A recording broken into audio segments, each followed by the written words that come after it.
신앙생활이라는 것을 이렇게 돌아보고 또 우리가 그것을 살펴보면요, 우리 이렇게 잘 얘기할 수 있는 것 같아요. 하나님 인격적으로 만나고 복음에 합당한 인생을 살아가는 것, 그것이 우리는 신앙생활이라고 합니다. 다 잘 아는 사실이죠.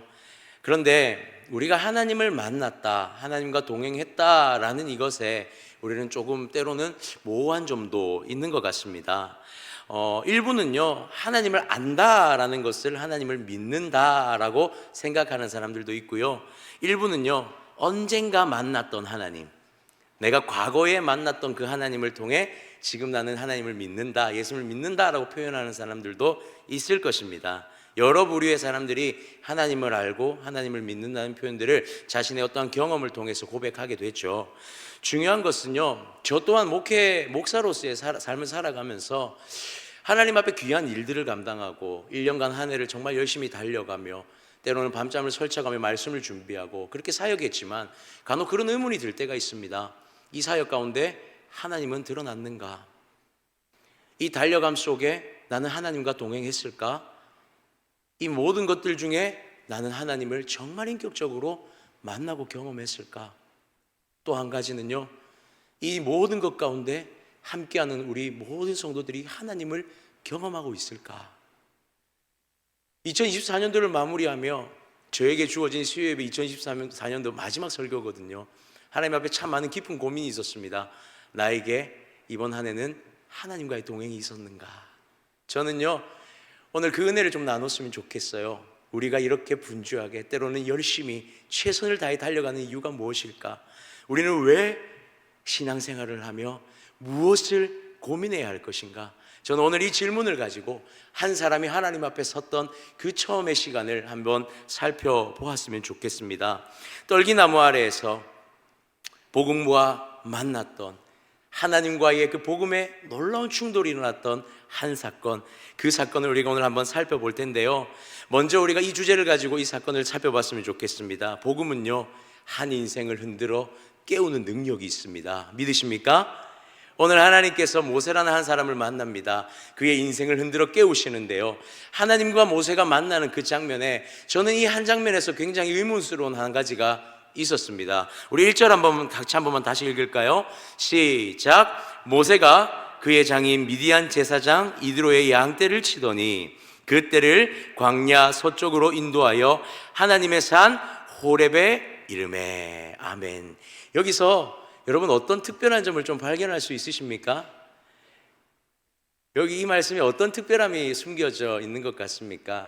여러분, 이 한 절 안에 모세의 40년 인생이 다 담겨져 있다는 사실을 아십니까? 굴곡이 없습니다. 평온합니다. 여러분, 우리가요, 하루를 살고 하루에 일기를 써도요, 한 장은 나옵니다. 우리가 일주일에 일기를 쓰면요, 최소 10장, 15장 나올 수 있을 것 같아요. 모세의 40년 인생을 딱 한 절에 요약하고 있습니다. 그가 장인의 양떼를 쳤다. 이게 그 인생의 요약입니다. 너무 단조롭지 않습니까? 너무 평온하기도 합니다. 뭔가 바라는 것도 없어요. 뭔가 기대되는 것도 없습니다. 여기서 보니 우리가 이렇게 딱 그냥 한 절의 말씀을 눈으로 보면 매우 단조롭고 평온한 일상처럼 보여지죠. 그런데 하나님은 이 말씀 한 구절 안에 문제가 있다는 것을 우리가 발견하기를 원하십니다. 찾아내기를 원하세요.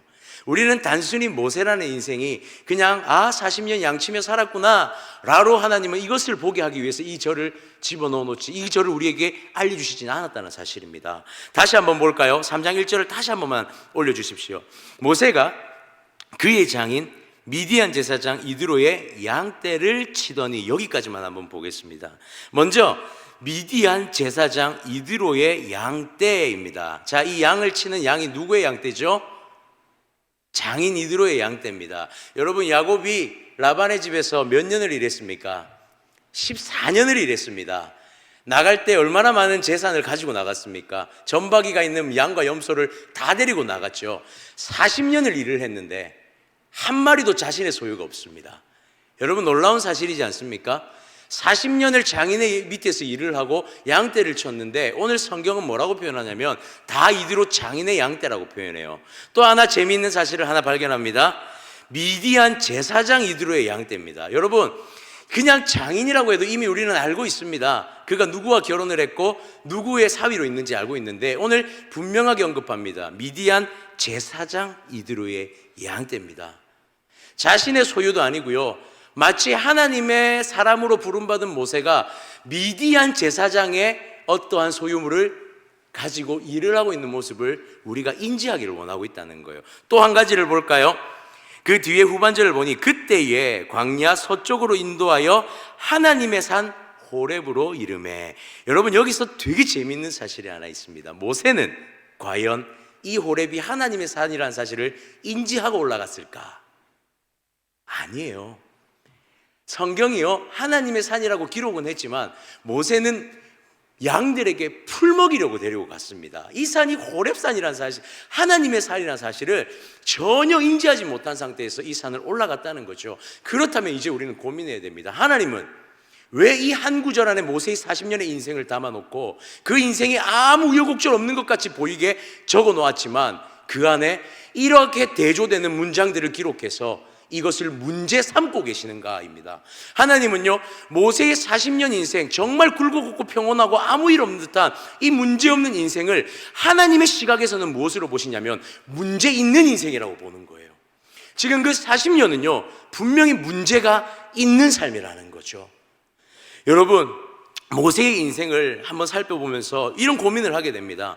우리가 하나님을 믿게 되는 상황들, 그 상황으로 말미암아 주어진 평온함, 평안함, 안식함, 여러분, 이 평안한 삶을 우리가 살아가요. 그럼 우리는 하나님께 이렇게 기도합니다. 하나님 감사합니다. 제 삶은 별로 문제가 없는 것 같이 하나님 잘 인도해 주시네요. 또는요, 그렇게 하나님 앞에 감사하지 않을 때도 있습니다. 하나님, 내 인생은 별 문제가 없는 것 같습니다. 임팩트 없고 어떠한 사건이 없음에 우리는 그것에 하나님 주신 은혜라고 착각하면서 살아갈 때가 있다는 거예요. 하나님이 거기에다 돌 하나를 던지십니다. 지금 너의 그 평온함 안에 혹시 문제가 있지는 않니? 이것이 오늘 모세의 인생에, 40년의 인생에, 앞으로 지나간 40년 말고 다시 미디안의 그 장인의 사위로서 살았던 40년 인생의 돌멩이 하나를 던지고 계신 거예요. 모세 인생을 한 번만 우리 살짝 요약을 해볼까요? 그 인생에 가장 임팩트 있었던 순간이 언제입니까? 여러분, 태어날 때 기억나세요? 태어나면 안 될 아이가 태어났습니다. 날 때부터 임팩트 있는 인생이었어요. 광주리에 담겨져서 나일강에 띄워졌던 아이고요, 여왕의 손에 길러졌던 그런 아이였습니다. 또 하나의 임팩트가 있습니다. 뭐죠? 사람을 죽이고 도망쳤죠. 왕자의 모든 신분을 다 반납하고 도망쳐야만 했던 상황, 그것이 모세의 또 하나의 임팩트 있는 사건이었습니다. 그 이후에 십보라와 결혼을 하고 이대로 장인의 그 장막에 머물러 40년은요 어찌 보면 너무 평온한 인생이었어요. 자기 소유의 욕심도 없습니다. 그냥 흘러가는 대로, 물 흐르는 대로, 있으면 있는 대로, 오늘 한 끼 밥 먹으면 먹는 대로 그렇게 살아가고 있어요. 하나님 그 인생에 문제가 있다 말씀하고 있는 것입니다. 사랑하는 성도님들, 하나님의 복음이, 우리는 이렇게 착각할 때가 있습니다. 가로막는 산이 생기거나 나의 인생이 넘지 못할 그런 상황이 생겼을 때 우리는 복음을 바라봅니다. 그때 하나님을 찾죠. 그때 하나님을 구합니다. 그런데 우리 삶이 조금 평온하잖아요. 하나님 안 찾습니다. 하나님 찾기를 우리는 불편해합니다. 하나님이 지금 지적하시는 건 무엇이냐면 우리의 평온한 삶 자체가 은혜가 아니다라고 말씀하시는 게 아니에요. 그 순간에 너희의 삶에 하나님과의 동행이 있느냐 물어보는 거예요. 그 삶 속에서도 하나님과의 만남이 지속적으로 이루어지고 있느냐, 하나님은 그것에 돌멩이를 던지시는 거예요. 그것에 혹시 문제가 있지는 않느냐라고 오늘 말씀하고 계신 것이죠. 사랑하는 성도님들, 안정적인 삶은 우리에게 하나님께서 허락하신 축복이 맞습니다.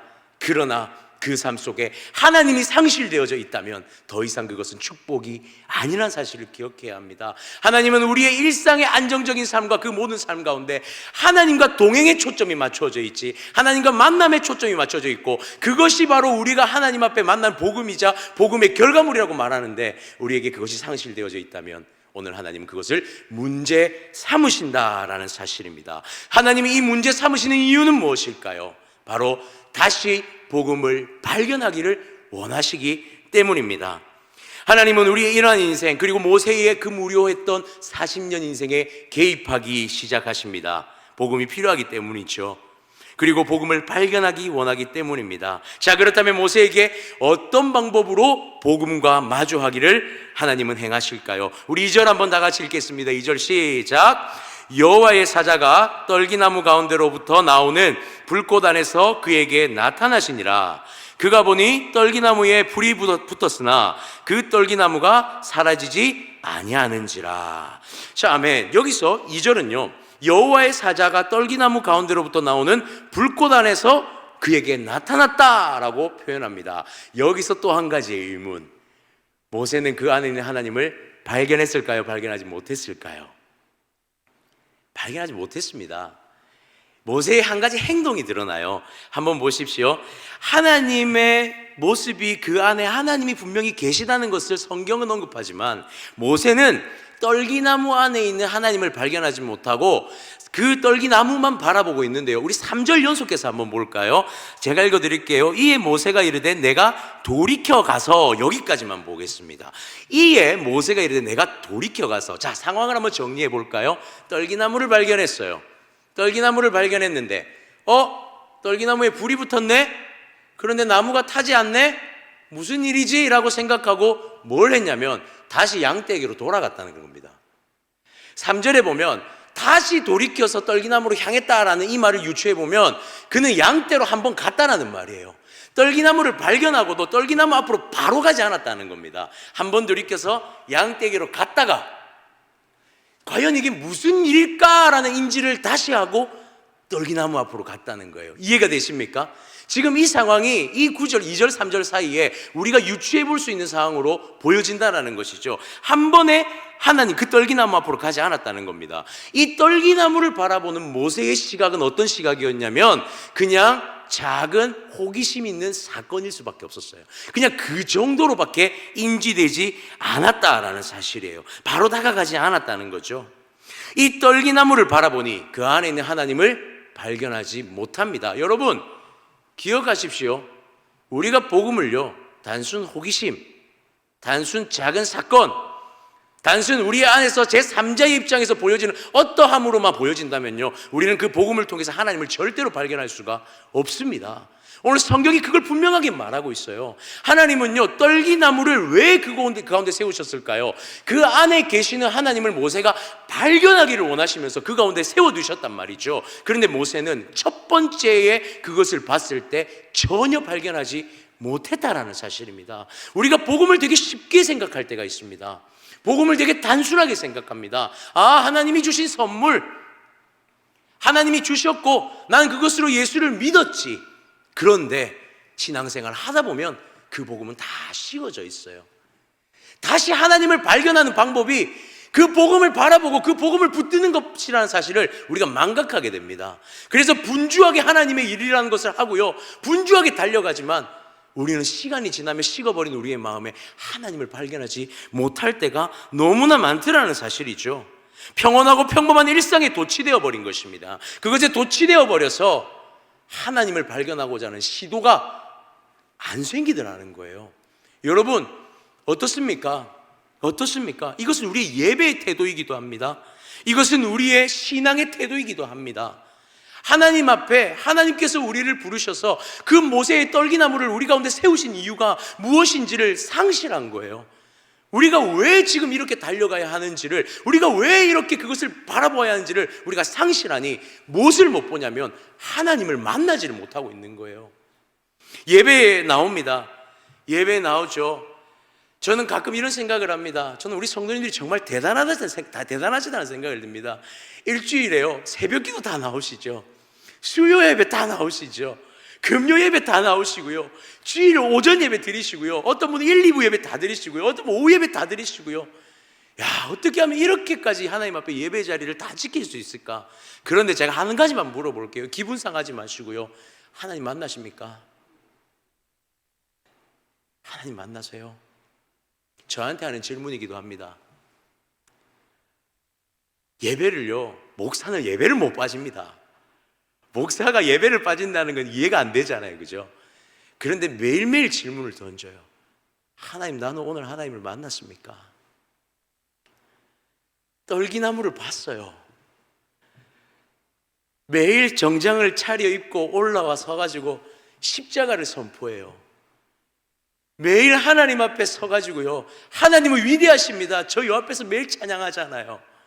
소리치면서 찬양하고요, 아멘을 외치고요, 할렐루야를 외쳐요. 예배가 끝난 다음에 저한테 질문합니다. 가끔씩 하나님, 오늘 나 하나님 만났나요? 충격적입니다.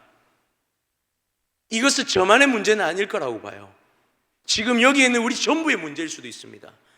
정말 우리는 예배 가운데 하나님을 만나고 있는가?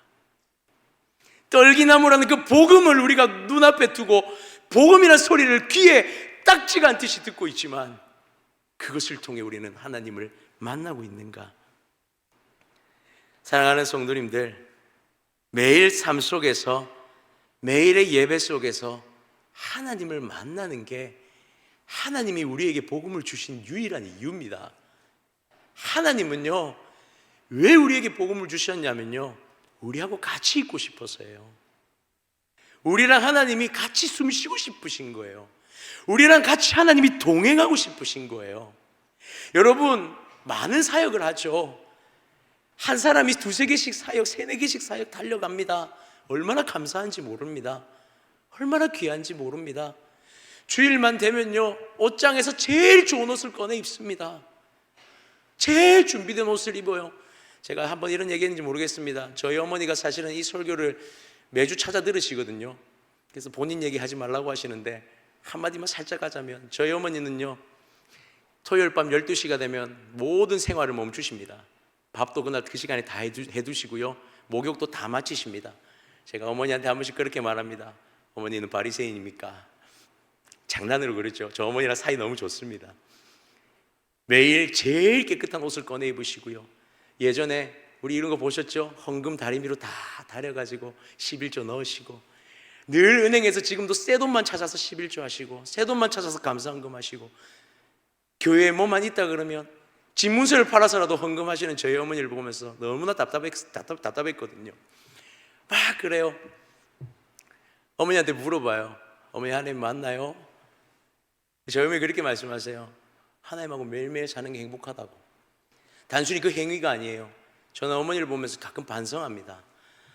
와, 나는 왜 하나님을 저렇게 인격적으로 깊이 만나지 못할까? 그 어머니의 삶을 이렇게 돌아보니까요, 저희 어머니 매일 하나님 앞에 새벽을 빠지지 않고 기도하시고, 매일 하나님 앞에 예배마다 자신의 인생을 다 들여서 예배하시고, 하루에 어떻게든 성경을 읽으려고 노력하시고, 와, 나는 왜 저렇게 살지 못할까? 목사인데. 아직도요, 부모님 만나러 가면 아버지 어머니가 그렇게 말씀하세요. 성경 읽어라, 기도해라. 자식이 목사인데 아직도 성경 읽으랍니다. 아직도 기도해랍니다. 그게 하나님 만나는 유일한 길이고, 목사가 일 잘하는 것도 중요한데 하나님 만나라. 여러분, 되게 많이 정말 하나님 앞에 부끄럽습니다. 여러분, 묻고 싶습니다. 우리 진짜 하나님 만납니까? 섬김도 좋고, 사역도 좋고, 말끔한 정장도 좋고요, 단정한 옷도 다 좋습니다. 중요한 건요, 그렇게 다 갖춰서 나가 하나님 만나고 있습니까? 여러분, 우리 일상에요, 성공, 안락함, 주어진 환경에 잘 갖추어진 것 너무나 좋죠. 하나님 그곳에 질문하십니다. 너 나 만나고 있니? 사랑하는 성도님들, 하나님은 이것이 우리의 문제라고 말씀하시죠. 단순한 호기심, 그냥 복음을 단순한 우리 가운데 어떤 한 십자가의 이름 정도로 여기지 말라고. 그것은요, 하나님을 발견할 수 있는 유일한 방법입니다. 우리가요, 때로는 조금 부족하고, 때로는 지식도 좀 부족하고, 우리에게 어떤 타이틀이 없어도요, 십자가 하나 바라볼 수 있다면 그것이 우리에게 진짜 신앙생활을 선사해 주는 줄 믿으시기를 바랍니다. 마지막 한 가지만 보겠습니다. 오늘 하나님께서는 모세의 이러한 떨기나무를 발견했지만 여전히 그것을 온전히 바라보지 못하는 그 모세에게 다시 한번 하나님이 어떠한 기회를 허락하세요. 우리 3절과 4절 말씀 한번 같이 읽을까요? 시작. 이에 모세가 이르되 내가 돌이켜 가서 이 큰 광경을 보리라. 떨기나무가 어찌하여 타지 아니하는고 하니 그때에 여호와께서 그가 보려고 돌이켜 오는 것을 보신지라 하나님이 떨기나무 가운데서 그를 불러 이르시되 모세야 모세야 하시매 그가 이르되 내가 여기 있나이다. 아멘. 3절에 보니까요 다시 가고자 하는데 뭐라고 하냐면 내가 이 큰 광경을 다시 봐야겠다 라고 말해요. 근데 자세히 한번 보시면요 아직까지 이 안에 있는 하나님은 발견을 못했어요. 그런데 어떤 의문점이 생겼냐면 과연 이 광경 안에 뭐가 숨겨져 있을까라는 하나의 도전이 생겼습니다. 그리고 그것을 4절이 뭐라고 말하냐면 그렇게 모세가 나오는 걸 하나님이 보셨대요. 그래서 하나님이 이렇게 말씀하십니다. 모세야 모세야 부르세요. 드디어 뭐가 일어나는 거죠? 하나님과 모세의 충돌, 만남이 일어납니다. 자, 그런데요 이렇게 만나면 잘 왔다 내 아들아, 네가 드디어 나를 발견했구나 안아주시지 않아요. 하나님 5절에요 잠깐 스톱, 하나님 세우세요. 우리 5절 말씀 한번 읽을까요? 다 같이 읽겠습니다. 시작. 하나님이 이르시되 이리로 가까이 오지 말라. 내가 선 곳은 거룩한 땅이니 내 발에서 신을 벗으라. 아멘. 하나님께서 두 가지 제한을 두십니다. 첫 번째는요 가까이 오지 말라예요. 자, 이것이 뭘 의미할까요? 한번 돌이켜서 양떼에게로 갔다가 돌아오고 있는 모세의 모습을 하나님이 이렇게 보셨어요. 근데 보고 오는 오는 모세의 멘트가 뭐냐면 내가 이 광경을 보아야지 라고 가는 거예요. 여전히 그 안에 하나님에 대한 기대보단 그 광경에 대한 이해함이 더 커요. 그 상태로 지금 걸어가고 있는 거예요. 그러니까 하나님 뭐라고 하시냐면 너 잠시 멈춰 라고 말씀하시는 거예요. 가까이 오지 마 라고 말씀하시는 거예요. 하나님 모세에게 뭐 하시냐면 너 잠깐만 거기 서봐. 너 지금 뭐 보러 오고 있니? 라고 묻고 있으신 거예요. 너의 관심은 떨기나무니 아니면 그 떨기나무 안에 있는 진짜 하나님이니? 하나님이 우리에게 묻습니다. 너는 지금 왜 예배의 자리에 나오고 있니? 너는 무엇을 바라보며 신앙생활하고 있니? 너희의 어떠한 형식적임이 있니? 아니면 그 안에 있는 나를 만나기 위함이니? 물어보시는 거예요. 하나님 그것 확고하게 확인하고자 하십니다. 우리의 태도를 보고 싶어 하세요. 우리의 마음의 태도가 어떤지를 보고 싶어 하시죠. 두 번째는요 내 발에서 신을 벗으라 말씀하십니다. 이것이 주님의 두 번째 태도의 요구예요. 신을 벗는 것은요 쫓아내라는 의미가 있습니다. 단순히 신발을 벗다가 아니라 이 벗다라는 의미는 쫓아내다라는 의미가 있어요.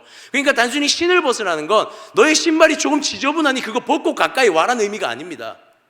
가까이 오지 마라는 말과 신을 벗어라는 말을 문맥상으로 같이 이해하게 되면 하나님이 그 가운데 가까이 오기 전에 해결해야 될 게 있다라고 말하는 거예요. 내려놓으라는 겁니다. 지금 내 안에 갖고 있는 하나님이 아닌 그 어떠한 모든 것을 다 내려놓고 내 앞에 나와서 뭐 하라고 말씀하시면 엎드려라고 말씀하시는 거예요. 이것을 우리 이렇게 표현하죠. 순복해라 라고 표현하죠. 하나님 앞에 나아가는 우리에게 두 가지 태도를 하나님 요구하세요. 뭐냐면 가까이 오지 마. 너의 아무것도 없는 상태로 나와. 너의 어떠한 관심과 너의 어떠한 생각이 하나님께만 고정된 상태로 나올 때 너는 나를 만날 수 있어 라고 얘기해요. 이것이 하나님의 요구입니다. 우리가 하나님을 만날 수 있는 복음을 대하는 자세이고 복음을 대하는 태도라고 분명하게 오늘 성경이 말씀하고 있다라는 사실이에요. 복음 앞에서 하나님 음성에만 집중하는 것, 복음 앞에서 하나님 말씀에만 집중하는 것, 이게 하나님의 뜻이에요. 제가 청년 시절이 저에게는 짧았습니다. 저의 청년 시절은 딱 6개월이었어요. 6개월 이후에 신학교를 갔고요. 6개월 이후에 저는 청년부 간사로서 활동을 했습니다. 전도사는 안 시켜주더라고요. 간사를 활동했습니다. 하루는요 예배 시간 전에 뭘 하고 있었냐면 예배는 시작되었는데 혼자서 밖에 나가서 의자를 막 나르고 하고 있었어요. 저희 그때 청년부 부장 집사님이 안수 집사님이신데 저에게 이런 말씀을 하시더라고요. 동균아, 들어가서 예배 드려라. 들어가서 예배 드려라. 일 중요해. 사역 중요해. 근데 들어가서 예배 드려라. 하나님 음성 들어라. 한 집사님이셨어요. 저는 그때 충격을 받았습니다. 우리가 하나님 앞에 나와서 제일 먼저 해야 될 것, 하나님께 집중하는 태도를 갖는 거예요. 하나님께 집중하는 태도를 드리는 거예요. 물론 하나님의 자리에 앉아 있으면 졸리기도 하고요. 이걸 말하는 게 아니에요. 여러분, 예배 자리에 앉아서 우리 이런 생각하지 않습니까? 빨리 이거 끝나고 가서 이거 해야지. 빨리 이거 끝나고 가서 이거 해야 되는데, 나 이거 빨리 끝나고 누구 만나러 가야 되는데, 나 이거 빨리 끝내고 가야 되는데. 여러분, 하나님은요, 하나님을 만나는 자리, 하나님과 함께하는 자리에서 하나님만 보기를 원하세요. 하나님께만 집중하기를 원하세요. 너 잠깐 멈춰봐. 잠깐 멈춰봐. 너 나만 집중할 수 있니? 너 잠깐 멈춰봐. 네 삶의 문제, 너의 삶의 어떠함들을 제발 그 신발을 좀 벗어버리고 내 앞에 나올 수는 없겠니? 주님 잠깐 멈추세요. 복음은요, 우리 모두에게 허락된 것입니다. 복음은 우리가 모두 누릴 수 있는 거예요. 그런데 이 복음을 대하는 태도를 분명하게 언급하세요. 주님만 바라보라고 말씀하십니다. 주님께만 집중하라고 말씀하십니다. 그게 하나님께서 우리에게 요구하는 거예요. 크리스마스 성탄절이 이제 얼마 안 남았습니다. 성탄절을 이렇게 준비하면요, 저희도 아이들에게 성탄절 말씀 전해야 되는데 제일 많이 하는 게 뭐예요? 목자 이야기죠. 예수님 천사의 목자 이야기, 동방박사 세 사람 이야기 많이 합니다. 혼자 성경을 이렇게 보다가 충격적인 사실을 발견했습니다. 목자에게 하나님의 음성이, 천사의 소리가 나타나죠. 목자는 그것에 어떻게 반응하는 줄 아십니까?